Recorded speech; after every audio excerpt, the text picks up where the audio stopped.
Cette vidéo vous est présentée par la boutique l'îleaujeux.ca, un service personnalisé par une équipe de passionnés d'ici.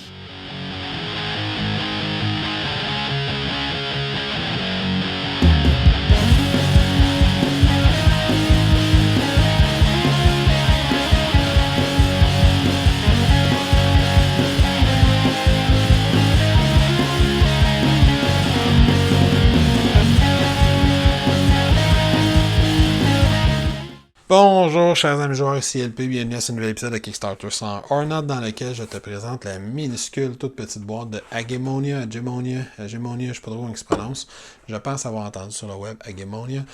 Qu'est-ce que c'est? C'est un jeu de campagne, tu sais que j'aime ça, c'est surtout de ça que je parle. C'est un jeu de campagne coopératif, 1 à 4 joueurs, dans lequel on rentre dans l'univers fantastique d'Hagemonia. C'est un jeu qui est très très axé sur la découverte, l'exploration et la narration, l'histoire du jeu, j'aurais pas jusqu'à dire narration, mais jusqu'à l'histoire du jeu, avec un fort accent qui est mis sur le développement et la personnalisation de ton personnage.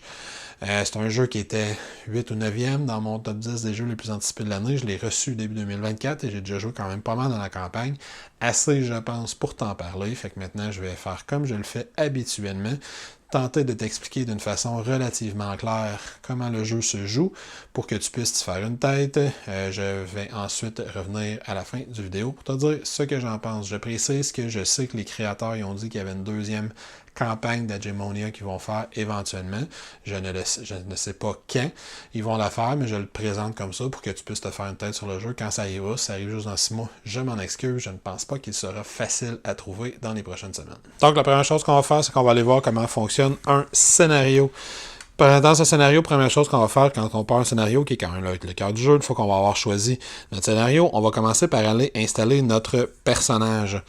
Dans ce jeu-là, il y a un système de sauvegarde qui est quand même assez intéressant. Fait que quand on place un personnage pour un nouveau scénario, on a notre petite plaquette de scénario, de personnages, dis-je, comme ça. Ici, on va avoir un disque à placer qui va représenter notre niveau. Fait qu'avec un petit chiffre comme ça, par exemple, celui-là, il est niveau 1, je l'ai ramené niveau 1. Et dans notre système de réserve, on va avoir un endroit pour mettre nos jetons d'énergie. On va aller chercher 8 jetons d'énergie parce que présentement, je suis niveau 1. Au fur et à mesure qu'on monte de niveau, on a une petite réserve comme ça de divers jetons qu'on va aller chercher. Fait que par exemple, si j'étais niveau 4, mais j'aurais 11 niveaux d'énergie à aller placer. Une fois que ça c'est fait, ben, les autres choses qu'on va avoir à placer pour notre personnage, on va avoir notre réserve de compétences. Là, on voit ici, je l'ai ramené pour le scénario en cours, fait qu'il y a un choix de 3 compétences. Ces compétences-là, c'est écrit derrière le niveau quand est-ce qu'on va les débloquer. Et encore une fois, au fur et à mesure qu'on monte de niveau, on va avoir beaucoup de différentes compétences qu'on va pouvoir aller chercher. Rendu à un certain point, on va même avoir un deuxième plateau de compétences avec différentes compétences, une fois encore, qu'on voit qui vont se débloquer selon les niveaux. Fait que donc, pour ces compétences-là, qu'est-ce qu'on fait? C'est qu'en début de scénario, on va prendre toutes les compétences qu'on a disponibles, puis on va les remplacer, toutes les cases qui sont disponibles selon le niveau qu'on a présentement. Disons que je suis niveau 2, ben ça veut dire que je pourrais me placer une compétence ci, une compétence ci, et je pourrais me placer une compétence ci. Je suis pas obligé de prendre les autres. Si j'étais niveau 4, mais je pourrais remplir également ces 2 autres compétences-là. À préciser que les compétences qui ont un petit point d'exclamation devant ici, ce sont des compétences dites ouvertes. C'est-à-dire que si, par exemple, j'étais niveau 3, mais j'aurais une de mes compétences qui est ouverte. Une compétence ouverte, ce qu'on va faire, c'est que dans notre mise en place, on ne la remplira pas tout de suite si on ne veut pas. On va attendre, et pendant le scénario, à n'importe quel moment, pendant mon tour de jeu à moi, ben, je pourrais dire, ben tiens, moi je veux utiliser l'action Reactive Attack, fait que là, je vais la placer pendant le scénario, puis je vais sélectionner cette action-là. Puis ensuite, ben là, il va être bloqué pour le reste de ce scénario-là. Fait que c'est un jeu où on va avoir diverses options dans mes actions d'une partie à l'autre. Cela étant dit, une fois que j'ai fait mes choix d'action, ben, je peux avoir certaines actions qui vont venir avec des jetons. Fait qu'on a des réserves de jetons qui sont spécifiques à chacun des personnages. Fait qu'on voit par exemple que ce personnage-là va avoir besoin de ce jeton-là, vu qu'il utilise ce pouvoir-là. Je peux avoir des petits cristaux comme ça qui sont des accomplissements que je vais avoir gagnés dans les scénarios précédents. Si j'en ai, je vais les prendre et je vais avoir de l'équipement qui peut traîner dans ma petite réserve. Comme la plupart du temps dans ces jeux-là, on va m'indiquer l'encombrement de l'équipement qui est la première valeur, le nombre de mains que j'ai besoin. J'ai 2 endroits pour les mains juste ici, fait comme c'est une lance à 2 mains, je vais la mettre du côté gauche, elle prend mes 2 cases. L'encombrement ne compte pas dans les objectifs, il compte juste dans ce que j'ai dans mon sac à dos, fait que le reste de mes objets que je vais traîner avec moi, si on a une valeur d'encombrement, là, on voit que c'est pas le cas, mais je pourrais avoir un maximum maximum de 5 points d'encombrement, mais dans mon cas, moi, je peux traîner tout ça avec moi sans aucun problème. J'ai également dans ma petite réserve une place pour garder ma figurine, mon mini de mon personnage. Fait qu'une fois que je vais avoir fait tout ce placement-là, que je vais avoir pris mes ressources que j'ai, ben là, je vais être prêt à placer le scénario lui-même. Ce jeu-là vient avec un livret de scénario. Fait que quand on est prêt à faire un scénario, là, je vais te montrer des exemples du scénario numéro 2, la route vers Rundell. Fait que quand on est prêt à faire un scénario, on va ouvrir la page à ce scénario-là, puis on va suivre les consignes pour installer le scénario. Dans ce cas-ci, par exemple, on me dit que les joueurs vont gagner un certain nombre de cartes. On me dit que je vais avoir besoin de ce jeton-là pendant le scénario, qui est une espèce de caravane qu'on doit protéger. J'ai des règles de scénario, les conditions de fin de scénario. Quand on va avoir lu ça, on va pouvoir ouvrir la page. Les scénarios, comme vous le voyez, les plateaux de jeu des scénarios sont à l'intérieur du livret lui-même. On va m'avoir dit de placer ce jeton-là dans la première case. J'ai un endroit qui indique où les joueurs vont commencer et chaque scénario vient avec un paquet de cartes qui ressemble à ça ici. Là, à partir de maintenant, si tu vas avoir aucun spoiler dans le jeu, ben là, tu vas en avoir un petit peu, j'en suis désolé. Je tiens quand même à souligner que ça, c'est un scénario qui fait partie du tutoriel. C'est donc le deuxième scénario que tu vas faire au total. Fait que ça devrait être pas si pire, tu devrais survivre au spoiler, mais tu vas en avoir un petit peu. Je vais essayer de minimiser le plus possible quand même. Donc, quand tu es prêt à partir un scénario, de façon générale, de l'autre côté de cette carte-là, puis chaque scénario vient avec un deck de cartes comme ça qui est enfermé avec 2 cartes pour éviter que tu aies des spoilers en déballant tes cartes. Généralement, de l'autre côté, tu as un rappel des règles spécifiques de ce scénario-là que tu vas pouvoir te garder près de ta zone de jeu, puis le reste du deck de cartes, tu vas en avoir besoin pendant le scénario. Tu te gardes ça également près de ta zone de jeu. Les autres choses que tu vas pouvoir avoir à placer pour ton scénario, tu vas avoir les différentes ressources. Fait que si on trouve de l'argent, si on trouve des objets, les objets, ils ont des espèces de formes circulaires, pentagonales, hexagonales, triangulaires, pour qu'on ait une idée de la valeur de l'objet, mais la plupart des objets vont soit être utilisés en scénario si on en trouve, certains objets, des plantes, des trucs comme ça, si on les trouve, on va pouvoir les dépenser pour faire des effets particuliers. Fait que tu gardes ça pas loin. Et tu vas avoir également une zone à te faire avec les fiches pour les monstres. Fait qu'on va avoir un petit plateau qui ressemble à ça ici. Le scénario va nous indiquer quand placer la carte monstre, qui est la carte qui est justifiée. Fait qu'on la voit, c'est la première carte du deck. Fait qu'éventuellement, elle va être révélée pour qu'on sache quel monstre qu'on va affronter dans le scénario. On nous dit quand même de sortir. C'est un jeu qui vient avec des standees. Il y avait une option pour avoir des figurines. J'ai les standees. On nous dit quel standee sortir. Et ce plateau-là ici va servir comme pour compter les points de vie, les statuts des monstres, etc. On va également, de façon générale, avoir des decks de cartes à préparer. Fait qu'il y a un deck de cartes Fate, de Destin. Il peut y avoir des decks de cartes de blessure qui vont rentrer à partir du troisième scénario. Il va y avoir des cartes de statuts. Fait que si on saigne, si on est ralenti, des trucs comme ça. On a nos paquets de dés. Fait que pour les jets de compétences, les jets de défense, ça va être les dés carrés rouges. Les dés carrés rouges pour les jets d'attaque de compétences. Les dés de défense, ça va être les dés bleus. Les dés à 12 faces vont être des dés qui vont servir juste à compter différentes choses, les points de vue des monstres ou des counters, les tours de jeu. Petits éléments pour terminer la mise en place, on va avoir un paquet de jetons de divers types qu'on se garde pas loin, qu'on peut utiliser, fait que des statuts qu'on peut recevoir ou des trucs qui vont demander de compter le nombre de succès sur un truc ou de bloquer certaines zones. Et on va avoir un deck de cartes d'initiative à préparer. De façon générale, le scénario va nous dire quelles cartes on va utiliser. On utilise pas mal tout le temps ces cartes-là. Puis certains scénarios vont nous demander d'ajouter les cartes soit à fond rouge, soit à fond vert. Les cartes d'initiative, on va tout simplement les brasser pour se faire un deck, puis on va garder ça près de notre zone de jeu. Fait que quand on a placé tout ça, on va être prêt à commencer notre scénario. Les règles de victoire du scénario vont être écrites dans les règles spéciales. Fait qu'on doit continuer le scénario jusqu'à temps qu'on atteigne la règle de victoire, la condition de victoire, ou la condition de défaite. Également, si tous les joueurs sont knock-out pendant un scénario, ça va également se terminer par une défaite. Avant de commencer avec les règles en tant que telles, il y a un concept qui est important d'expliquer dans ce jeu-là, c'est le concept d'interaction avec l'environnement. Comme on a vu, on a un deck de cartes qui vient avec chacun des scénarios, puis dans ce deck de cartes-là, il y a beaucoup de cartes qui vont correspondre à différents lieux du scénario, puis on va les reconnaître par les lettres qui sont en haut à gauche des cartes. Pour savoir comment on fait pour accéder à ces cartes-là, on va avoir sur le plateau de jeu différents endroits avec des lettres et on va avoir juste en dessous de chacun des endroits la portée d'interaction, si on veut, de cette lettre-là. Le chiffre qui est là indique que dès qu'un joueur s'approche à cette portée-là ou moins, on va aller révéler la carte correspondante. Donc, on voit par exemple dans notre mise en place, on a la carte E et la carte H qui sont à une case ou moins de distance de notre lieu de départ. Fait qu'on peut immédiatement, dans notre mise en place, aller révéler ces dites cartes-là. Donc, la carte E et j'ai la carte H. Ces cartes-là, de la façon dont elles fonctionnent, c'est qu'elles vont donc correspondre à certains lieux, puis il y a certaines choses qu'on va pouvoir faire pour interagir avec ces lieux-là. Pour savoir ce qu'on doit faire pour interagir avec ces lieux-là, par exemple, on voit cette carte-là correspond, m'indique qu'au loin, on voit un arbre qui est tombé dans la forêt. Bien, ça me dit, lui, on va tourner immédiatement cette carte-là, puis ça va me donner des règles spécifiques à suivre pendant le scénario. Mon autre carte correspond à une falaise qui est derrière nous. Avec cette carte-là, par contre, elle me dit, pour avoir le droit d'aller la tourner, je devrais y aller directement sur la carte. Ma portée est à 0.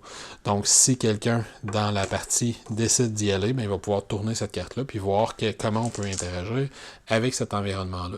Entre-temps, bien, on va aller le placer ici. Toutes les autres cartes vont fonctionner de la même façon. Fait que si jamais un joueur se déplace dans cette case-là, bien, je vais aller révéler la carte J, puis il va y avoir quelque chose qui va se passer à cet endroit-là, puis j'aurai à interagir d'une façon particulière avec cette carte-là. Il y a d'autres endroits que je vais avoir à faire d'autres choses. C'est peut-être des systèmes qui sont à ramasser, des caves que je vais trouver, des ennemis que je vais affronter. Les spawns d'ennemis vont se faire de cette façon-là aussi. Certaines cartes n'ont pas de lettres. Je vais avoir à les révéler donc en résolvant d'autres cartes du même deck. Donc ça, c'est un aspect qui est très important. Puis certaines cartes vont avoir des fois des jets à faire ou des trucs particuliers pour pouvoir avoir le droit de les tourner. Mais ça, c'est donc un aspect qui est très important dans l'exploration de chacun des scénarios. Donc au début d'un round en tant que tel, dans un scénario, la première chose qu'on va faire, c'est que de façon simultanée, les joueurs vont sélectionner leur action pour le tour de jeu. Les joueurs vont avoir différentes actions, puis on se rappelle, on a vu qu'on peut avoir de plus en plus d'actions au fur et à mesure que la partie avance. Mais donc les joueurs vont prendre leur petit marqueur de sélection d'actions, duquel je n'ai pas encore parlé, qui est une composante du jeu, et ils vont aller la placer vis-à-vis l'action qu'ils vont vouloir choisir pour le tour de jeu. Dans un tour, chaque joueur va avoir droit à une manœuvre et une action. L'action en tant que telle va être déterminée par ça, sauf si on prend l'extra maneuver où ça va nous donner 2 manœuvres. Et le choix d'action va également nous donner une couleur qui va déterminer notre initiative dans la phase de jeu suivante. Donc, première affaire, de façon simultanée, on peut se consulter tant qu'on veut. Cher groupe, je pense que je vais faire True Strike. Qu'en pensez-vous? Oui, non, blablabla. Puis une fois que chacun des joueurs a fait sa sélection, on passe à la phase suivante. Dans la phase suivante, ce qu'on va faire, c'est qu'on va tout simplement révéler la première carte du deck d'initiative pour savoir dans quel ordre on va jouer. Les cartes d'initiative, la façon dont elles fonctionnent, c'est qu'on voit qu'il y a un symbole pour les monstres, il y a un symbole pour les joueurs, qui est l'espèce de petit, qui correspond à notre symbole d'action qui est juste ici, le même symbole. Et il y a qu'est-ce que les monstres vont faire, il peut avoir des bonus potentiels, et ensuite on a le choix des joueurs avec également un bonus potentiel. Dans ce cas-ci, on voit que les monstres qui auraient l'icône rouge joueraient en premier en activant leur œil semi-fermé. Quand je vais vous montrer une carte de monstre pour voir un petit peu à quoi ça ressemble, on voit que ce monstre-là, lui, c'est l'icône bleue qui va l'activer, fait que lui, il va jouer après les monstres rouges. Quand il va s'activer, il va jouer avec l'œil complet, fait qu'il va activer l'habileté qui est juste ici, fait qu'on a une valeur de mouvement puis son action en tant que telle. Ça, c'est le symbole de dégâts, donc il va m'infliger 3 de dégâts, mais j'ai droit à un jet avec le point pour réagir à ces dégâts-là. Ça, je vais y revenir un petit peu comment ça fonctionne. Les monstres donc l'initiative va tout simplement rouler comme ça, fait que le monstre bleu va s'activer. Ensuite, tous les joueurs qui ont choisi une action rouge sur leur plateau personnel, on voit que c'est mon cas, j'ai choisi une action rouge, vont pouvoir agir. Ils vont bénéficier d'une manœuvre supplémentaire. J'ai dit tantôt que j'avais droit à une manœuvre et une action, ben là, il y aurait droit à 2 manœuvres et 2 actions. Ensuite, les joueurs qui ont choisi une action bleue vont jouer, les monstres verts vont jouer, et les joueurs qui ont choisi une action verte vont jouer. Les cartes vont avoir tous différents effets. Des fois, les monstres vont me dire qu'on va activer des habiletés spéciales qui sont indiquées sur leur fiche. C'est pas tous les monstres qui y en ont, mais la plupart. Fait qu'il y a 2 symboles qui peuvent activer, dis-je, des habiletés spéciales. Il y a l'espèce de corne, puis l'espèce de serpent qui descend vers le bas. Les monstres ont généralement 3 actions différentes qu'ils peuvent faire. C'est cette carte-là qui va déterminer. Et on voit qu'il y a certaines couleurs qui reviennent plus que d'autres. De façon générale, en choisissant rouge, on va agir plus rapidement qu'en choisissant bleu ou vert. Mais c'est de façon générale. Je peux arriver dans une situation où c'est le contraire. Donc, une fois qu'on a révélé notre carte d'initiative, on va pouvoir commencer à activer monstres et joueurs en suivant le plateau, l'ordre d'initiative. On va tout de suite régler le cas des monstres et de la grande majorité des activations de monstres. Comment ça fonctionne quand un monstre s'active. Ben là, on a vu, je l'ai déjà montré, on a vu que dans mon ordre d'initiative, les monstres bleus vont s'activer avant n'importe quel joueur et ils vont faire cette action-là. Cette action-là correspond à un déplacement de 1 et une attaque de 3 qui se défend avec le point. Ici, j'aurais un déplacement de 2, une attaque de 2 qui se défend avec l'éclair. Ici, j'aurais une attaque de 2, pas de déplacement du tout. Il y a des monstres qui vont donner des statuts, ça va être écrit sur la carte de monstre qu'est-ce que le statut fait et on va avoir différents jetons pour les représenter également. Dans tous les cas, s'il y a une attaque, par exemple, disons que c'est moi qui est ici, pour qu'on garde un exemple simple, les monstres bleus s'activent, disons qu'il y en avait un qui est juste ici, puis un qui est là. Ce monstre-là se déplace donc de 1 et il va me faire une attaque de 3. On me dit que je peux me défendre avec le point. Les défenses et les attaques, d'ailleurs, c'est les valeurs qu'on va avoir dans le bas de son plateau personnel. On voit ici que je dois me défendre avec le point. Je vais donc lancer 2 dés bleus. Quand on se défend, quand c'est des réactions, c'est toujours des dés bleus. Et chaque bouclier que je roule bloque un point de dégâts. Dans ce cas-ci, je viens de bloquer les 3 points de dégâts. Si j'en avais des points de dégâts qui avaient passé, disons que j'ai roulé ceci, ben je vais prendre un de mes jetons de stamina et je vais le tourner de côté pour indiquer que j'ai subi un point de dégâts. Fait qu'il me reste maintenant juste 7 de stamina disponible. Si tout mon stamina était dépensé, c'est tout à fait possible, et que je prends des points de dégâts, ben à la place de le prendre de ma réserve active, je le prends de ma réserve inactive, de ce qui est dépensé, puis je le transforme quand même en points de dégâts. Dans la grande majorité des cas, tous les tests de réaction vont fonctionner comme ça.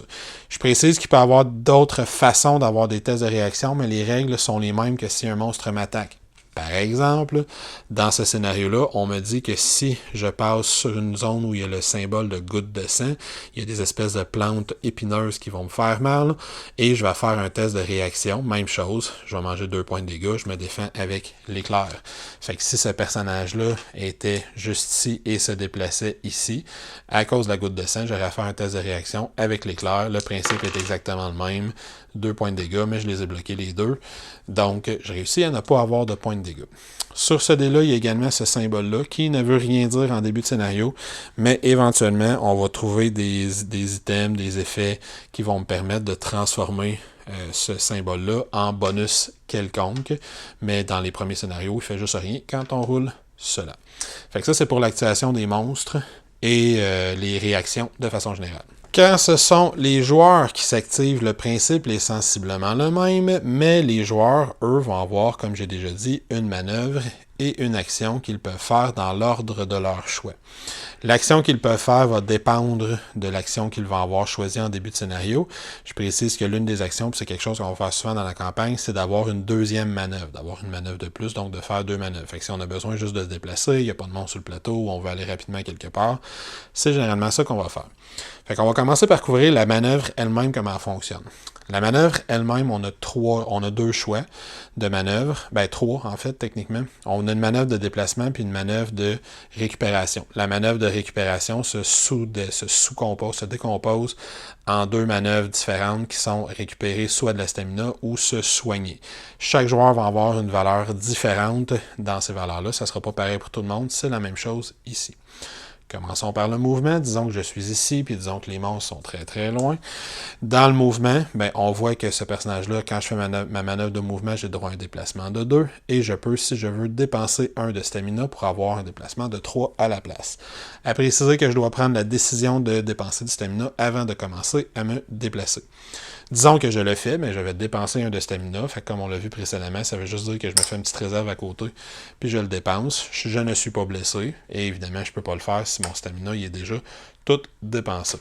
Fait que si je veux me déplacer, ben, les règles sont très simples. On peut se déplacer par n'importe quelle ligne blanche, comme ça ici, qui n'est pas double. Les lignes qui sont doubles indiquent des zones qui sont impassables. On ne peut également pas... On peut traverser des zones qui sont pleines, mais on ne peut pas s'arrêter dans une zone qui est pleine. Par zone pleine, je veux dire que chaque zone a un certain nombre de points blancs qui indiquent la capacité maximale de la zone.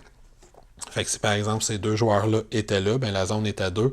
Avec 3 de déplacement, je pourrais faire 1, 2, 3, mais je ne pourrais pas arrêter dans leur zone parce qu'elle est pleine. Et je l'ai déjà précisé, mais c'est super important.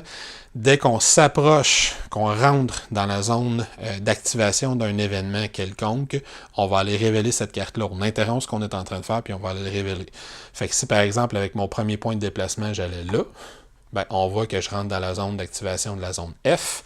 Fait que je vais aller prendre la carte F et là, je vais aller révéler. Qu'est-ce que je vois? Ah, je vois, il y a quelque chose là et je peux l'examiner immédiatement parce que c'est dans la zone 1. Je dois être à 1 distance pour l'examiner. Fait que je vais le virer. Puis là, ça me dit qu'il y a quelque chose que je peux faire à cet endroit-là.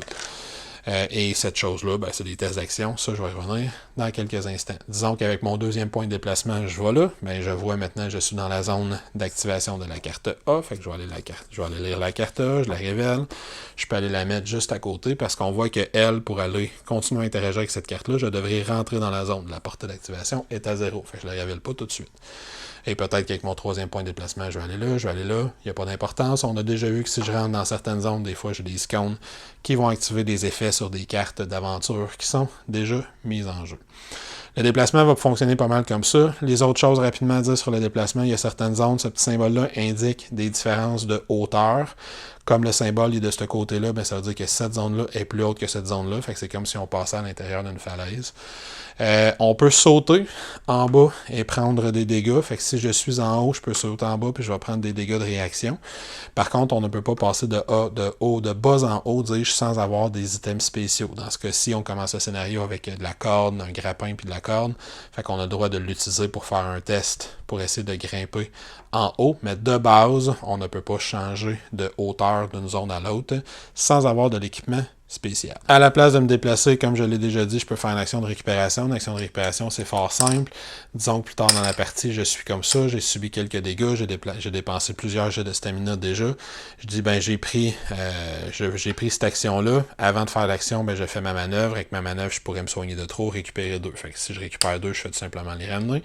Si je me soigne de 3, ben je prends jusqu'à 3 blessures. Dans mon cas, j'en ai juste 2, fait que je les prends toutes. Et je les ramène de l'autre côté en les réactivant sur ma zone de stamina actif. Si j'ai pris l'action Extra Maneuver, ben, je peux le faire 2 fois. Fait que j'aurais pu guérir ça, puis en plus en ramener 2 de plus, mais ça complète mon tour. Il n'y a rien d'autre que je peux faire. On s'en doute, une des actions qu'on va faire souvent, c'est attaquer. Fait que si on prend une action, soit que le symbole d'épée, soit que le symbole d'arc, dis-je, soit que le symbole d'étoile comme ça indique qu'on va faire des attaques. Si on veut attaquer avec une épée ou un arc, ça prend une arme qui a le même symbole parce que ça indique qu'on attaque soit en mêlée, soit range. Si on attaque avec le symbole d'étoile, ben ça va tout simplement vouloir dire qu'on fait une attaque magique. Là, on n'a pas besoin d'item particulier pour attaquer. Par contre, si on a un item qui améliore les étoiles magiques, ben les attaques magiques, on peut quand même s'en servir. Certains items comme celui-là vont me donner une défense spécifique contre les attaques magiques. Si on veut attaquer, ben ça va prendre, premièrement, on doit être à portée. Fait que pour attaquer en mêlée, on doit être dans la même case que le monstre qu'on veut attaquer. Fait que mon True Strike et ma lance, ben j'aurais pas le choix d'être dans la même case. Si on veut attaquer range, on voit ici que je pourrais quand même faire une attaque range. Si j'avais une armor range, ben on peut être jusqu'à la portée donnée par l'attaque. C'est généralement la portée qui va le donner. C'est ce symbole-là qui indique la portée. On voit que cette habilité-là, je peux l'utiliser jusqu'à 3 cases. Je dois avoir une ligne de vue et si la cible est obstruée par une attaque range, je vais réduire ma valeur de dégâts de 1. La cible peut être obstruée de 3 façons. Je vais monter ça pour faire quelques exemples. Si j'ai des ennemis ou des alliés dans la cible où je veux attaquer. Fait que si je veux attaquer lui, il est obstrué parce qu'il y a des ennemis dans la même case. Même chose si je l'attaque comme ça. Si je veux l'attaquer lui, il est obstrué parce qu'il y a des alliés dans la même case. Ça va réduire ma valeur de dégâts de 1. De la même façon, si je veux attaquer quelqu'un et qu'il y a quelqu'un entre nous deux dans la zone, ben je vais également avoir une attaque obstruée. Ça va baisser ma valeur de dégâts de 1. Les dégâts eux-mêmes, comment fonctionnent-ils? Ben, la compétence que je vais utiliser va déterminer le nombre de dés rouges que je vais lancer. Dans ce cas-ci, je vais en lancer un. Elle va m'indiquer si j'ai un coût à payer en stamina. Dans ce cas-ci, on voit que j'en ai pas. Mais si j'avais utilisé, par exemple, cette compétence-là à la place, ben, on voit que j'ai un coût à payer en stamina à chaque fois que je veux m'en servir. Fait que si j'avais choisi cette compétence-là, je devrais payer un stamina. Mais on voit que je lancerais 2 dés rouges à la place d'en lancer un. Donc, comment ça fonctionne les attaques? Je précise également que mes armes peuvent me donner divers bonus. Fait que lui, par exemple, on voit qu'il me donne, quand je fais une attaque de mêlée, il me donne un succès automatique, en plus de percer l'armure de l'ennemi de 1, s'il y a une armure, fait qu'un petit bouclier dessus. Et on voit que je peux faire mes attaques de mêlée jusqu'à une distance de 1. Quand on fait une attaque, disons qu'on est dans cette situation-là, je fais mon attaque de mêlée à une distance de 1 parce que je le peux, mais je vais lancer mes dés. J'ai obtenu ces 2 résultats-là. Je vais ajouter les différents bonus que j'ai. Puis ensuite, on calcule les résultats tout simplement. Les résultats qu'on peut avoir, ça c'est un résultat qui explose. Ça me donne donc un succès, puis je peux le relancer. Fait que j'ai déjà 2 succès que je peux relancer. Je les relance, plus 2 succès, ça fait un total de 4 succès. plus le succès de mon arme, je viens de faire un total de 5 succès. Je vais infliger 5 points de dégâts au monstre. Le seul autre résultat qu'on peut obtenir, qu'on n'a pas vu, c'est ce résultat-là. Ce résultat compte pour 0, mais je peux donner 1 ou 2 points de stamina pour améliorer ma valeur de 1 ou 2 points selon le nombre de points de stamina que je décide de dépenser. Donc, si je reprends mon exemple, si j'avais roulé ceci, 1, 2, je relance 3, 4, je relance celui-là, et disons que je roule ça, je sais que le monstre a 6 points de vie, je vais revenir dans 2 secondes, fait qu'avec 4, je pourrais décider, ben tiens, je vais prendre 2 de mes points de stamina que je vais dépenser pour faire 2 succès de plus, puis là, ça va me permettre d'éliminer le monstre. Les monstres eux-mêmes, leurs points de vie, on les calcule comment? Ils vont être indiqués sur leur fiche comme ça, ici. Et en haut à gauche, juste en dessous de leur nom, on va avoir leur valeur en points de vie. Fait que ce monstre-là, 2 points de vie par joueur. J'ai une partie à 3 joueurs, ça lui fait 6 points de vie. Les monstres ont un chiffre sur chacun de leurs standees. Fait qu'on peut tout simplement prendre un dé pour identifier ce monstre-là, combien de points de vie, dis-je. Ce monstre-là, 6 points de vie, je viens de faire 6, ça l'élimine. S'il y avait une valeur de défense, ça serait indiqué juste ici, et juste en dessous, ici, il va avoir ce que ce monstre-là va laisser comme loot, comme trésor qu'il laisse tomber. Les petits skitterers ne laissent rien, donc en le tuant, je l'ai juste enlevé de la map, je peux le ramener sur la réserve. Les attaques magiques et les attaques de range vont fonctionner exactement de la même façon. À la différence près, on se rappelle que si j'avais fait une attaque range dans cette zone-là, comme elle est obstruée, parce qu'il y a un allié ou un ennemi dans la même case, ou parce qu'il y a un allié ou un ennemi dans le chemin qui mène à cette case-là, mon nombre de points de dégâts aurait été réduit de 1. À plusieurs moments dans mon tour de jeu, je vais pouvoir interagir avec des cartes justement d'aventure, fait que des cartes qui vont ressembler à celles-là, comme celles qu'on a déjà vues. Fait que ces cartes-là, ces interactions-là, dis-je, n'interrompront pas mon tour, ne me coûtent pas de manœuvre, ne me coûtent pas d'action, je peux juste interagir avec chaque carte juste une fois par action, par activation, donc par round. Fait que si je suis dans la portée de la carte avec laquelle je vais interagir, dans ce cas-ci une portée de 1, la carte est là, c'est la carte F. Fait que je peux interagir avec elle. L'interaction se roule normalement avec les dés rouges, comme on l'a vu, et ces dés-là, ils fonctionnent de la même façon. Donc ici, c'est un test de 4 avec la force. On m'indique que si j'ai la hache ou la pelle, je vais avoir un bonus automatique à la résolution de mon jet. Fait que je vais lancer mes dés, puis ensuite on résout normalement. Fait que si j'ai 2 succès, ici je pourrais avoir jusqu'à 2 succès de plus si je décide de dépenser de la stamina. J'ai besoin de 4 succès, donc je vais le faire. Je vais dépenser 2 points de stamina que j'envoie dans ma défausse. Et l'action est réussie. J'ai des petits marqueurs comme ça pour indiquer qu'on progresse sur la carte.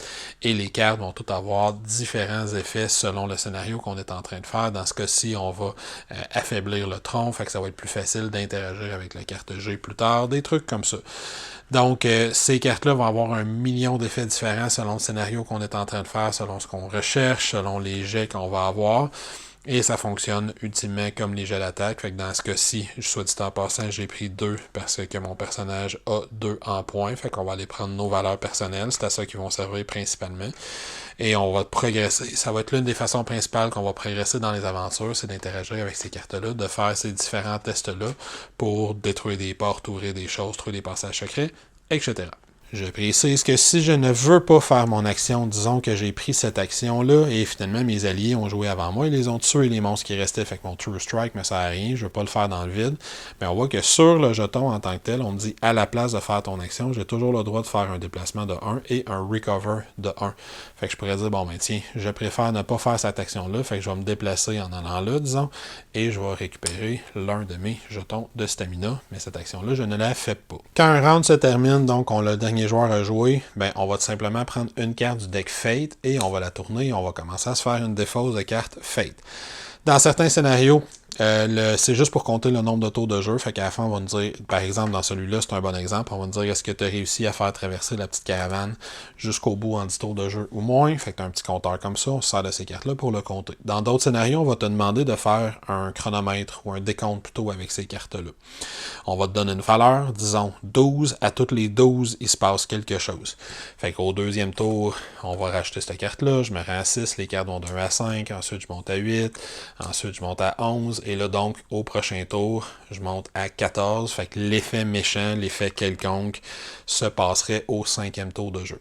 Quand ça arrive, on va se débarrasser de toutes les cartes, sauf la dernière, et le prochain décompte va commencer avec cette carte-là. Pour le deuxième décompte, on a déjà un 3 points d'accumulé, puis il va pouvoir ensuite continuer à monter, puis et ainsi de suite. Fait qu'on garde toujours la dernière carte qui a réussi à déclencher le décompte, on défausse toutes les autres. Et généralement, le jeu va se servir de ça pour faire une espèce de marqueur de temps où il y a différents effets négatifs qui vont se passer, des monstres qui vont apparaître, une tour qui va se détruire tranquillement.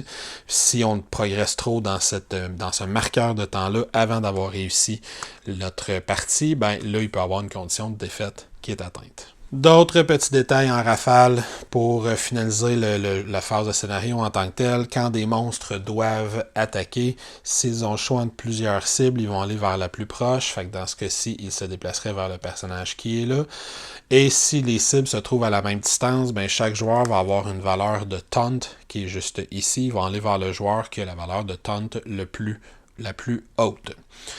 Autre chose que j'avais rajouté, et une fois qu'on a perdu tous nos points de vie, fait que si par exemple je subis 3 dégâts, puis je me ramasse à ça, puis j'en subis 3 autres, puis j'en subis 3 autres, ben là on voit que je subis des dégâts, puis je suis plus capable d'en subir davantage, mais on va devenir blessé. Quand on devient blessé, on va tourner notre petit marqueur de stamina de l'autre côté. On va récupérer cette valeur-là en stamina 9, mais on voit que j'en ai plus beaucoup, j'ai juste un maximum de 4. Et on va aller se chercher dans le deck de cartes une carte blessure qui est vraiment fatigante et qui reste entre les scénarios, soit dit en passant. On parle ici d'une carte qu'à chaque fois que je fais une action de déplacement, je me déplace un de moins. Ça, c'est 50% de mon déplacement qui vient de partir. C'est vraiment très agréable. Et cette blessure-là, on va la garder jusqu'à temps qu'on réussisse à s'en débarrasser. Ça, je vais y revenir plus tard. Si je me fais reblesser encore et je perds encore plus de points de vie que ce que j'ai ici, ben là, je suis hors du scénario. Fait que je vais enlever ma figurine du plateau, puis les autres joueurs vont avoir à s'arranger sans moi. Je précise que malgré tout, pour nous aider, il y a plusieurs objets à utilisation unique qu'on va trouver et ou acheter. Généralement, quand il y a cette icône-là sur un objet, ça veut dire que c'est un consumable, quelque chose qu'on doit consommer et qu'on va perdre. Dans ce cas-ci, par exemple, ça me donne une manœuvre supplémentaire quand je le consomme. Et il y a plusieurs objets qui vont être des choses qu'on va trouver dans les scénarios. Fait qu'il peut y avoir des espèces de plantes ou de champignons ou de trucs qu'on va trouver et que ça va être indiqué à l'endos de la carte qu'est-ce que ce jeton-là fait. Après ça, c'est pas tous les jetons qu'on trouve qui font ça, mais il y en a plusieurs qui vont me donner différents bonus quand je le trouve et que je vais pouvoir le dépenser pour gagner un bonus quelconque. Je ne ferai pas le tour de toutes les possibilités, mais je tiens quand même à préciser que les actions ne sont pas toujours déplacées, focusées ou attaquées. Plusieurs joueurs ont d'autres choix d'actions en montant de niveau, d'autres possibilités qui vont se débloquer. Par exemple, pour donner un exemple, ce personnage-là a l'action qui peut booster, augmenter les capacités d'un autre personnage. Fait qu'il y a une portée de 3, je pourrais donner ce jeton-là à un personnage et il pourrait dépenser ce jeton-là en faisant un test quelconque, un jet d'attaque ou un jet de défense pour rajouter 2D à son test. Fait que si on a vraiment besoin de découper l'arbre, d'ouvrir une porte, de tuer un monstre, etc., moi, au lieu d'attaquer, mais si je suis trop loin, je pourrais essayer de booster un allié pour que lui attaque à ma place ou fasse un test ou un jet quelconque avec un bonus quelconque. Les joueurs n'ont pas tous les mêmes capacités qu'ils peuvent donner aux autres, fait que tous les joueurs ont des jetons différents qu'ils peuvent utiliser de différentes façons. Je précise également que la plupart du temps, les cartes, les scénarios qu'on va faire, les plateaux vont se modifier au fur et à mesure que la partie va avancer. Par exemple, on voit ici que j'ai deux lignes dures qui peuvent passer, fait que les joueurs ne pourront pas passer par là, puis le chariot est sur les règles particulières qui fait qu'il ne peut pas passer par les autres chemins, donc il doit passer par là, ce qui fait qu'on doit dégager ça. Et éventuellement, en avançant dans le scénario, on va trouver une carte qui va venir modifier le plateau de jeu en tant que tel. Quand on trouve une carte comme celle-là, on va nous indiquer ici une petite icône qui va nous indiquer, ben tu vois, sur la page de gauche, un peu en bas à droite, fait que je sais que c'est dans ce coin-là. Fait que je vais trouver l'endroit où la carte va, je vais aller la placer. Puis là, elle va venir modifier le scénario. Lui, on voit que c'est comme si on avait trouvé un chemin à travers les buissons. Fait que la ligne n'est plus double, la ligne est maintenant simple, ce qui me permet de passer cette case-là avec le petit chariot qui peut passer par ici. Et toutes les cartes vont avoir des effets comme ça qui vont se modifier, il peut y avoir des choses qui vont se placer et ils ne se modifieront pas toujours de la même façon selon ce qu'on va faire sans trop tomber dans les détails. C'est tout à fait possible que dans ce scénario-là, au lieu de piocher avec une hache pour faire un trou, ben que je fasse plutôt un cratère dans la route qui va modifier la carte d'une autre façon. Fait qu'il faut garder ça en tête, que tout ce deck de cartes-là va servir des choses qu'on va rencontrer, mais également des choses qui peuvent venir modifier la carte. Des fois, c'est des choses qu'on voit sur la map, des fois, c'est des icônes qui sont pas sur la map, fait qu'il va falloir trouver d'autres façons d'avoir ces icônes-là. Ça peut rajouter des pièces sur le côté, ça peut rajouter vraiment un paquet de cossins qui vont venir modifier la façon dont on va interagir avec l'environnement. Et on va continuer comme ça, dans le fond, jusqu'à temps que tous les joueurs soient éliminés, qu'on atteigne la condition de victoire, qu'on atteigne la condition de défaite. Quand on va terminer un scénario, on va aller lire sa conclusion, on va nous donner des récompenses à aller chercher, selon, dans ce cas-ci, dans ce scénario tutoriel-là, ça va être selon le nombre de tours qu'on a pris pour accomplir l'objectif. Et tous les scénarios vont arriver avec des achievements, fait que des choses que, est-ce qu'on a réussi à le faire dans le scénario? De façon générale, on te propose de ne pas les lire d'avance pour te faire des petites surprises en fin de scénario, mais chaque achievement va soit avoir un effet de groupe, soit avoir un effet individuel. Si c'est un effet de groupe, tout le monde peut le gagner. Si c'est un effet individuel, c'est juste le joueur qui a réussi à faire ce qui est indiqué qui va le gagner. Et les achievements vont donner des petits cristaux comme ça aux joueurs qui les méritent. Chaque joueur peut en avoir un maximum de 15 à la fois. Et les achievements peuvent se dépenser pendant les scénarios. Tu peux en dépenser un pour avoir un plus 1 de mouvement quand tu te déplaces. Tu peux en dépenser un pour faire plus 1 de dégâts quand tu attaques. Ou tu peux en dépenser un pour avoir un plus 1 de succès sur un jet quelconque. Peu importe le jet que tu fais, tu peux également récupérer un de stamina en dépensant un. En précisant que tu ne peux pas en dépenser 2 de la shot.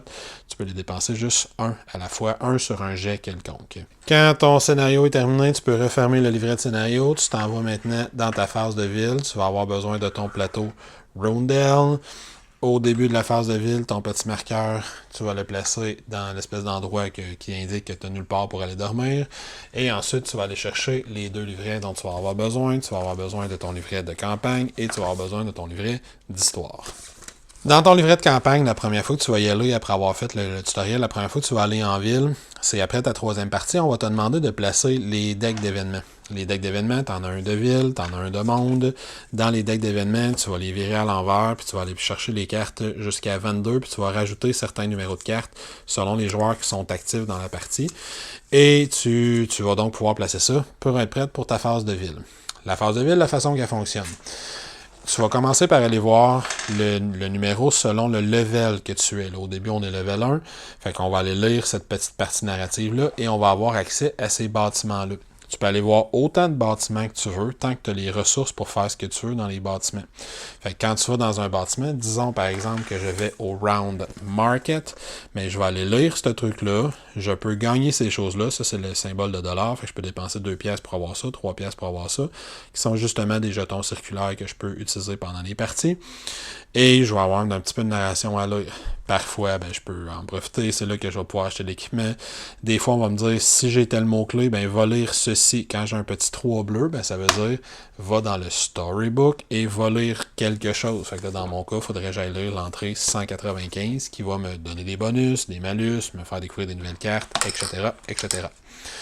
Parfois, on va me dire que je peux aller faire des actions. Ça, c'est des choses qu'on va faire un petit peu plus tard. Le petit symbole de lune, comme ça, on va y revenir dans quelques instants.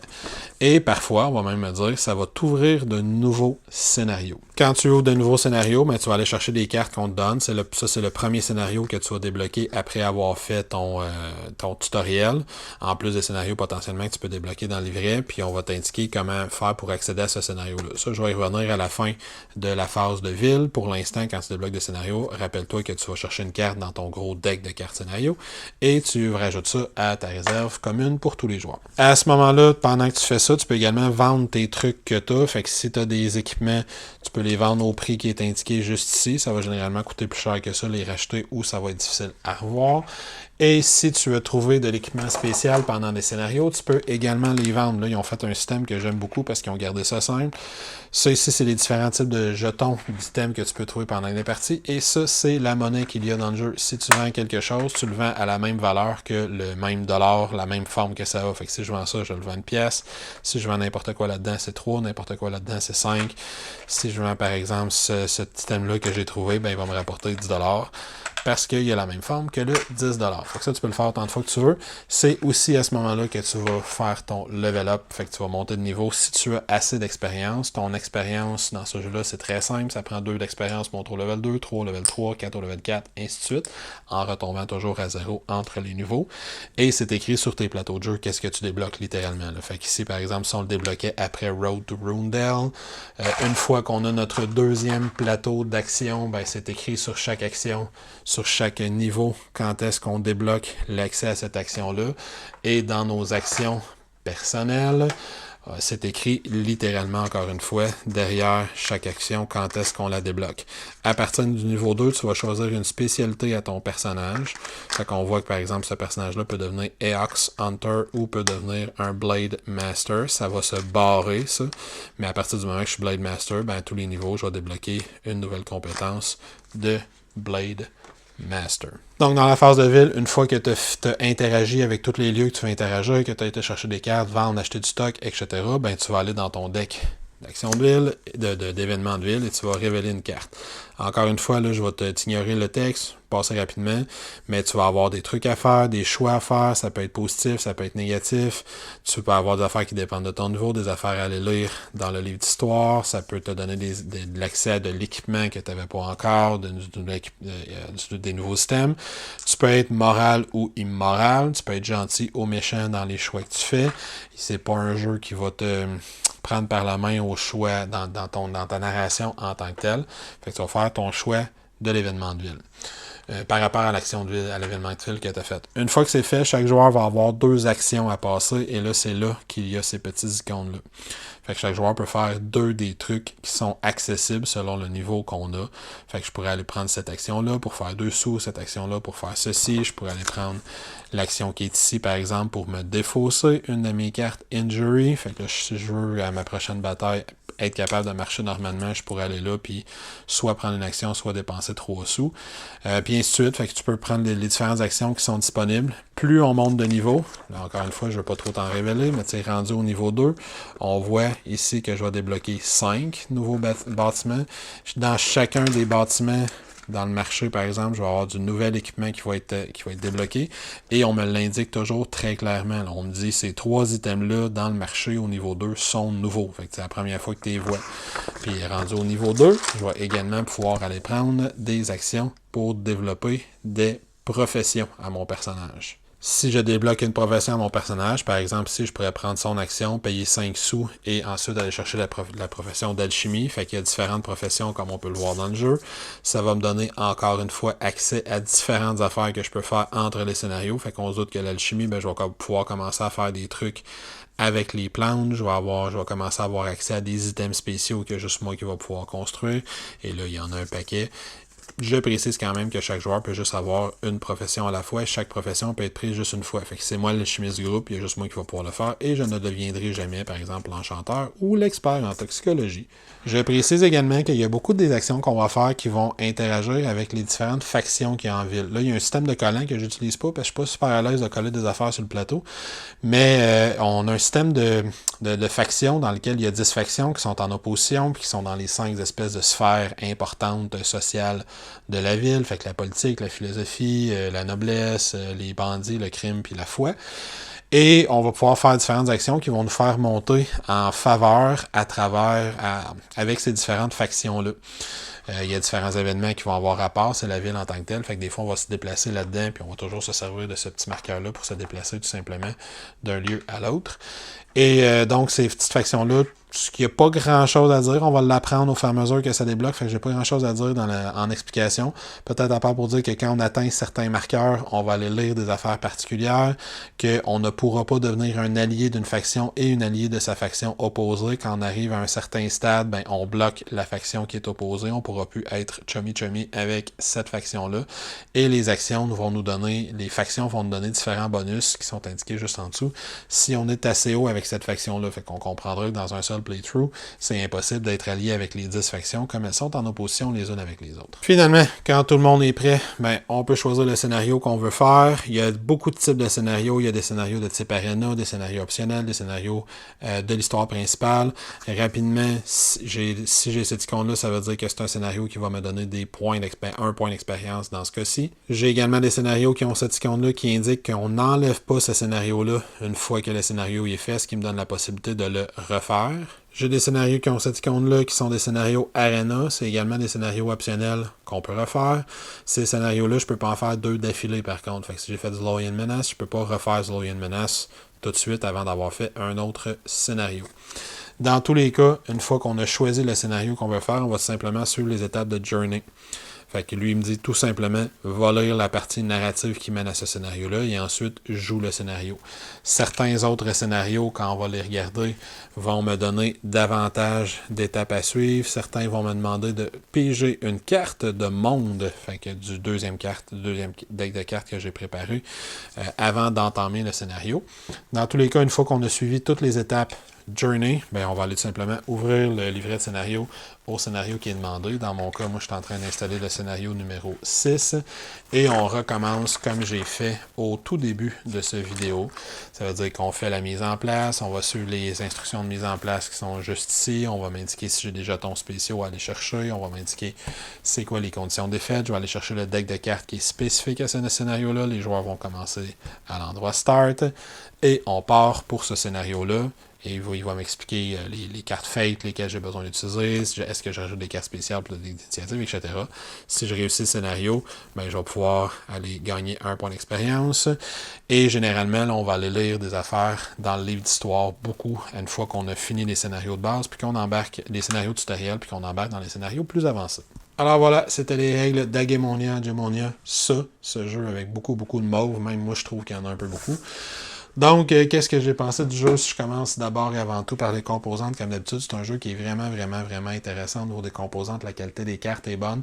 Là, j'ai une composante de luxe qui sont les jetons de stamina. J'ai une composante de luxe qui est une version un petit peu plus basique des chips que tu vas voir dans des jeux de chip theory game, par exemple, ou les chips de poker de Brass. C'est pas cette qualité-là, mais c'est quand même une qualité très intéressante. Les plateaux sont très fonctionnels. J'aime beaucoup leur système de livret. Fait que j'aime de plus en plus, j'étais pas sûr les premières fois que j'ai joué à ce genre de jeu-là, mais j'aime de plus en plus les scénarios qui t'offrent tous les plateaux dans un espèce de livret comme ça. Je trouve ça plus facile à installer, c'est plus rapide. J'aime beaucoup le système de cartes de découverte à travers les scénarios où tu vas avancer en découvrant différentes cartes, puis une fois que tu vas interagir avec cette carte-là, tu vas le virer de bord, puis ça va modifier la map, ça rajoute des trucs. Des fois, il y a des scénarios, tu as des salles qui sont pas sur la map, que tu vas rajouter des cartes sur une autre salle à côté. Puis ça va te permettre d'accéder à une autre salle. C'est vraiment très le fun. J'aime, puis mine de rien, je souligne quand même l'insert qui est vraiment bien fait. De façon générale, j'ai un ou deux petites affaires qui m'achalent, mais de façon générale, il est vraiment très bien fait et surtout très utile. Fait que tout est facile à installer, tout est facile à accéder, tout c'est pas très long à sortir puis à ranger malgré la grosseur du jeu puis le nombre de ses composantes. Ils ont pensé à mettre, c'était des grosses boîtes de cartes comme ça, mais ils ont pensé à mettre des espèces de petits stoppers en plastique à l'intérieur pour que les cartes qui sont plus petites soient faciles d'accès également, même si elles sont beaucoup plus petites que la taille de la boîte, pour que ça soit facile à classer. Ils ont mis des espèces de trays qui sont vides, qui servent juste à mettre, à archiver des choses, fait que les vieux systèmes qu'on n'utilise plus. Il y a d'autres trays qui servent au contraire de storage, pour qu'on puisse mettre l'équipement qu'on n'utilise pas présentement, mais qu'on puisse ranger l'argent qu'on ne traîne pas avec nous autres, des trucs comme ça. Le plateau, c'est vraiment cool comment ils fonctionnent, sont efficaces, jolis et sympathiques. Ces petites affaires-là, ça s'utilise très bien. Et surtout, je pense que mon affaire préférée en termes de tray, de composantes, c'est vraiment le petit plateau qui sert à le petit rangement. Fait que tout va à l'intérieur. Tout rentre bien, ton personnage est facile à serrer, il est facile à sortir. Et j'en ai pas parlé du tout dans la vidéo parce que je le gardais pour la fin, puis là je vais faire un switch entre les composantes et le jeu, parce que le jeu met beaucoup l'accent sur la narration, sur la façon dont ton personnage va se développer, ce que je trouve fort intéressant. Puis une des composantes que j'aime beaucoup dans le jeu, c'est ce petit livret-là. Ce petit livret-là, dans le fond, c'est que chaque personnage en a un, et c'est la trame narrative personnelle de ton personnage. Fait que tu as des objectifs qui t'appartiennent juste à toi à l'intérieur, tu as des items que tu vas trouver qui sont juste à toi, tu as des réactions que tu vas faire qui ne t'appartiennent qu'à toi. Tu peux évidemment les partager avec d'autres, mais tu as vraiment un petit livret qui t'est consacré juste à ton personnage à toi, puis il y en a 7 dans le jeu, ben il y en a 5 plus 2 dans une extension. Moi, je les ai les 7. Puis, fait que juste cette composante-là fait que, en tout cas, dans mon cas à moi, je vais avoir envie de relancer la campagne éventuellement avec d'autres personnages pour voir les trames narratives des autres personnages et voir où est-ce que ce petit livret-là va mener, puis quels équipements, quels choix vont avoir les autres personnages. Fait que ça, j'ai trouvé ça fort sympathique et encore une fois, tout rentre à l'intérieur. de ça. Fait que si je continue sur mes pensées pour le jeu, ben tu l'as déjà probablement remarqué, l'une des grandes forces de ce jeu-là, puis c'est une des choses qui va déterminer si c'est quelque chose qui va t'intéresser ou non, c'est pas la narration, mais la partie aventure et exploration du jeu. La façon dont ton personnage va se comporter dans ce monde-là. Tu peux être méchant, tu peux être gentil. La trame narrative est relativement linéaire avec certaines choses qui vont se passer, mais tu t'en vas dans une certaine direction à essayer de découvrir quelque chose, une espèce de cataclysme qui se met à se passer dans un univers fantastique, puis on se demande si c'est pas lié à des anciennes pièces de technologie oubliées, puis on enquête là-dessus, grosso modo. La narration part de façon très, très cliché fantasy. Là. Il y a un machin sur un tapis volant en début qui met dans une machine volante qui se fait attaquer par un autre machin, puis on se mêle à cette histoire-là de façon assez classique, mais plus tu avances, plus tu découvres la ville, plus tu découvres ses personnages, plus tu avances dans les différents decks de cartes, d'événements qu'il va avoir, plus tu personnalises ton expérience avec le jeu, puis plus la narration devient intéressante. Honnêtement, après une partie ou deux, j'étais pas sûr, mais après plusieurs autres parties, je commence à accrocher beaucoup à cet univers-là, puis je le trouve vraiment intéressant comment il est développé. Surtout que ton personnage à toi, comment tu le développes à travers toute ce tissu narratif-là qui se construit, tu as vraiment beaucoup d'options. Je l'ai survolé rapidement en expliquant les règles du jeu, mais tu sais, tu choisis un personnage. Ton personnage va débloquer 2 compétences par niveau. Au début de chaque bataille, au début de chaque scénario, tu décides quelle compétence tu veux t'activer, tu veux te placer, puis à partir du niveau 3, puis encore une fois au niveau 5, je suis pas rendu, mais à partir du niveau 3, en plus, il y a un de tes espaces de compétences que tu n'es pas obligé de choisir avant le scénario laquelle de tes compétences tu veux placer là. Fait que tu peux te donner différentes options selon ce qui est en train de se passer dans le scénario. Ajoute à ça qu'au niveau 2, tu choisis une voie à ton personnage. Il peut avoir deux choix de classe, 2 spécialisations dans sa classe, un peu comme s'il y avait des classes de prestige ou quelque chose comme ça. Fait que j'ai le bonhomme qui se bat avec 2 épées, je trouve ça le fun. Est-ce qu'il va devenir un Blade Master ou une espèce de Hunter? Très intéressant. Rajoute à ça que tu peux rajouter une spécialisation à ton personnage. Il peut devenir alchimiste, il peut devenir un spécialiste des animaux, il peut devenir un toxicologue, il peut devenir un enchanteur, puis enchanter des objets, puis là, tu interagis complètement de façon différente avec les objets que tu vas croiser, avec les trucs que tu vas ramasser, avec les potions, avec les plantes, avec les animaux, etc. Puis tu peux refaire le même bonhomme, prendre la voie différente avec un métier différent, puis tu vas avoir une expérience complètement différente, je pense, quand tu vas vouloir refaire le jeu, refaire une autre partie ou le montrer à quelqu'un d'autre. Fait que c'est un jeu que je trouve vraiment, vraiment intéressant au niveau de la façon dont tu construis l'histoire avec ton personnage. Au niveau narratif, je le trouve très intéressant, comme je l'ai dit. Il y a ces clichés fantasy, mais j'aime l'univers, les races, la ville, comment ça fonctionne. J'ai trouvé ça bien. Puis j'ai aimé le fait qu'il y a beaucoup, beaucoup d'entrées, beaucoup de choses qui se passent dans ton story, le storybook, là, qui est ce livre-là. Il y a vraiment énormément d'entrées, énormément de choses que tu peux rencontrer. Il y a des puzzles, il y a un paquet de cossins. Fait que je trouve ça intéressant. Il y a quoi? Il y a 1000 entrées, il y a 1000 entrées là-dedans. Fait qu'il y a vraiment beaucoup de choses qui peuvent se passer. Il y a une belle variété de monstres, etc. Fait que ça, au niveau de la construction de l'univers dans lequel tu vas te plonger, si tu aimes ce genre-là, je trouve ça intéressant. Puis je trouve ça intéressant d'autant plus que les mécaniques de jeu, si je commence à parler un peu des scénarios en tant que tel, les mécaniques de jeu te mènent beaucoup vers de l'exploration, pas juste vers du combat. Tu vas aller interagir avec des cartes. Ah, cette carte-là, il y a une plante là-bas, il y a une odeur étrange qui vient, on va aller voir qu'est-ce que c'est finalement. C'est un champignon qu'on peut ramasser, ou il y a des monstres qui traînent dans un coin, ou j'ai trouvé une vieille statue, je tire sur son bras, puis ça ouvre un passage secret. Il y a beaucoup, beaucoup d'exploration qui se fait à l'intérieur du jeu, ce que j'ai trouvé aussi très, très intéressant. Par contre, le seul bémol que je vais avoir au niveau de ces règles, c'est que tu choisis une action par tour. Fait que si tu es dans une situation de combat, ben tu vas avoir tendance à choisir ton action que tu tapes avec pas mal à tous les tours de jeu. Fait qu'il peut avoir peut-être une certaine répétition au niveau de sa mécanique en tant que telle, parce que tu choisis une action, tu places ton jeton vis-à-vis d'une action, puis même si à un moment donné tu as 8 choix d'action, ben tu en choisis toujours bien juste une par tour malgré tout. Fait que des fois la situation va forcer à revenir autour de la même action, puis étrangement, le extra maneuver revient très souvent, parce que la plupart des scénarios vont avoir un timer d'une façon directe ou indirecte à l'intérieur. Tu dois faire ça en 10 tours de jeu, ou à toutes les 5 tours, il y a un démon qui apparaît, puis s'il y a 4 démons sur la map, on perd la partie, des trucs comme ça. Fait que si des fois, tu as besoin de traverser la map rapidement, de te rendre quelque part rapidement, fait que tu es obligé de prendre l'extra maneuver assez souvent, ou le prendre juste pour te ramener du stamina, des points de vie. Puis ça amène une dynamique qui est particulière dans ton exploration, parce que que c'est focusé beaucoup sur l'exploration, mais plus tu avances dans le scénario, plus c'est difficile d'explorer tout ce que tu voudrais explorer dans un seul scénario parce que tu n'as pas le temps de le faire. Fait que tu es obligé de faire des choix. Personnellement, c'est quelque chose que j'ai aimé parce que ça amène une certaine tension dans les parties. Je ne peux pas, dans la même partie, aller dans la forêt, aller ramasser toutes les plantes, aller explorer toutes les affaires, aller flatter tous les écureuils, puis aller me battre avec tous les pumas. J'aurais pas le temps de faire ça. Il va falloir que je fasse des choix, puis il y a certains trucs que j'aurais pas le choix de laisser derrière, puis de dire, peut-être que j'aurais envie de refaire la campagne pour aller faire des choix différents et voir. Ça m'amène aussi à un autre... Je ne sais pas si c'est une problématique parce que je ne l'ai pas encore vécu, mais je suis quelqu'un qui a une bonne mémoire. Quand je sais que même si c'est dans 3 ans, si je refais certains scénarios, surtout ceux que j'ai perdus et que j'ai eu à refaire, si je refais certains scénarios, me rappeler de certaines choses. Me rappeler, OK, dans le scénario avec l'arbre qui tombe, première fois, monte en haut de la falaise, fais le tour pour être capable de mettre une corde en bas pour que l'autre puisse monter et donner des coups de tâche avec toi, des trucs comme ça.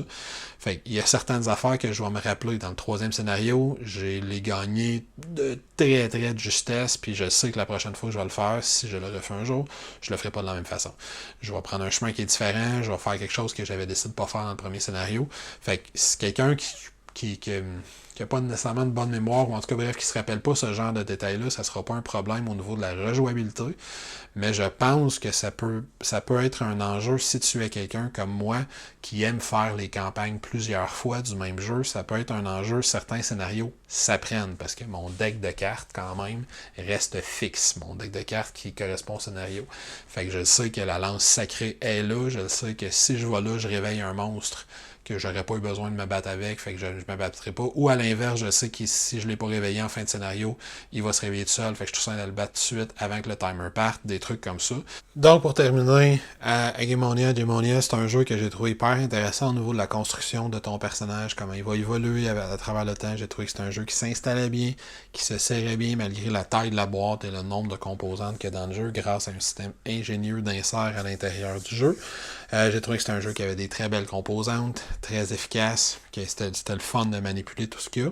Dans un système de jeu qui, malgré tout, est extrêmement simple et accessible. Tu vas avoir beaucoup d'équipements que tu vas développer, beaucoup de pouvoirs que tu vas développer, mais ton choix d'action, c'est assez simple à tous les tours de jeu. Qu'est-ce que tu peux faire dans ton tour de jeu? En tant que tel, j'aime beaucoup l'initiative, comment elle fonctionne. Elle est aléatoire, mais pas complètement. Si je prends une action rouge, j'ai quand même plus de chances d'agir en premier que si je prends une action bleue ou une action verte, mais je peux être malchanceux que ce tour-là, ça soit pas l'action rouge qui soit la première. Truc comme ça, fait que je trouve ça ingénieux. Par contre, si tu cherches quelque chose qui est extrêmement étayé en termes de couche de profondeur et de complexité dans ton choix d'action, c'est peut-être pas un jeu qui va te parler parce que justement il est assez simple dans le cœur de ses mécaniques. C'est un jeu qui va personnaliser beaucoup ton expérience de jeu, je pense, comment tu vas développer ton personnage, c'est une affaire que j'aime beaucoup.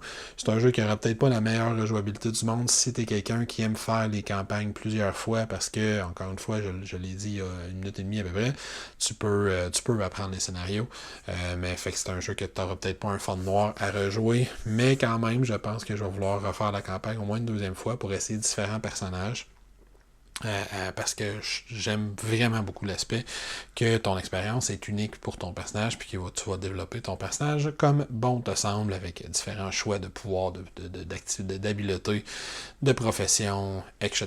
etc. Fait que pour moi, ça a été vraiment un beau coup de cœur. Là, on est vraiment tôt dans l'année, on est juste en février au moment où je tourne, fait que je sais pas si il va être dans mes jeux de l'année à la fin de l'année. Je l'imagine facilement si tailler une place parce qu'il y a vraiment des belles choses à l'intérieur de ce jeu-là avec une prise en main qui est facile et intéressante, malgré les petits bémols que je peux avoir. Fait que dépendamment si tu cherches vraiment quelque chose de super complexe, super détaillé ou super profondeur au niveau de tes mécaniques de jeu, ça sera peut-être pas pour toi. Si t'aimes pas ça lire dans des jeux, tu vas lire beaucoup dans ce scénario-là, ça sera pas pour toi non plus. T'as beaucoup d'affaires là, puis même à l'intérieur d'une partie, t'as beaucoup de cartes d'aventure que tu vas révéler, que tu vas avoir des petits trucs à lire qui viennent rajouter des touches narratives. Fait que si ça te plaît pas, puis tu vas aller au cœur de l'action, ça te plaira peut-être pas. Puis aussi, mine de rien, je l'ai essayé avec quelqu'un, puis il a pas aimé le timer dans le jeu, parce que c'est pas un jeu que tu peux explorer à l'infini, ton scénario. Tu as un timer dans à peu près tous les scénarios. Donc, ça va te mettre une certaine pression, puis des fois, tu aimerais ça prendre ton temps, puis t'approcher les monstres, ou tuer tout le monde, ou aller chercher du loot, puis t'as pas le temps, il faut que tu finisses ton scénario. Ça peut déplaire à certaines personnes aussi. Moi, personnellement, j'ai quand même vraiment beaucoup aimé ça, malgré toutes ces petites choses-là.